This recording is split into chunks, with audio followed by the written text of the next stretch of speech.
तो कुछ इस तरह शटल को उठाते हुए होती है मेरे दिन की शुरुआत।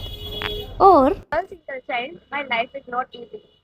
मतलब किसी भी लड़की की एज अ गर्ल अगर वो सिंगल चाइल्ड है तो लाइफ इजी नहीं हो सकती। ज़रूरी नहीं है सबकी लाइफ में सिंगल चाइल्ड स्ट्रगल हो, कुछ लोगों को नहीं होता है। मैं यहाँ उनकी बात कर रही हूँ जो लोग मेरी तरह काम सिंगल चाइल्ड है और उसके बाद उन लोगों को सारी जिम्मेदारियाँ उठानी है। मुझे अपनी दुकान लगाने में 1 घंटा लगता है क्योंकि हमारी दुकान बहुत छोटी है। 3 फीट की दुकान है, सिर्फ 3 फीट की, जिसमें हम लोग हमारा सारा जितना भी आपको सामान दिखता है ये हम मैं पूरा यहाँ पे जमाती हूँ। पहले पापा करते थे, अब मैं करती हूँ। अब ऐसा बिल्कुल नहीं है कि मेरे पापा पूरी तरीके से दुकान नहीं आते हैं। मेरे पापा आते हैं पर वो 4 बजे तक आते हैं और फिर 7:30 8 बजे उन्हें मैं वापस घर भेज देती हूँ क्योंकि उनसे इतना नहीं बैठने की बनती है। उनको चक्कर आने लगते हैं, उनका सर दुखता है क्योंकि उनकी जो बीमारी है वो ब्रेन में है। उनको हम ज़्यादा देर तक दुकान पे नहीं बिठा सकते हैं।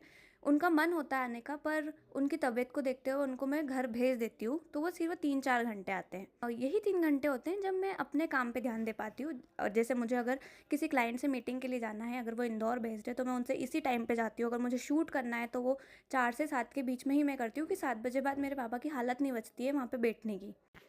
जब तक आपके पापा सब चीज़ें देख रहे हैं ना तब तक आप बहुत बेफिक्र होकर काम कर सकते हो।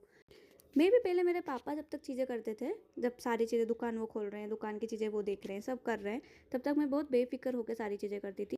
मुझे कहीं जाना भी होता था तो मैं पूरे दिन बाहर काम कर लेती थी, सब कर लेती थी, पर अब मैं दिन में सिर्फ कुछ पर्टिकुलर टाइम पे जा पाती हूँ।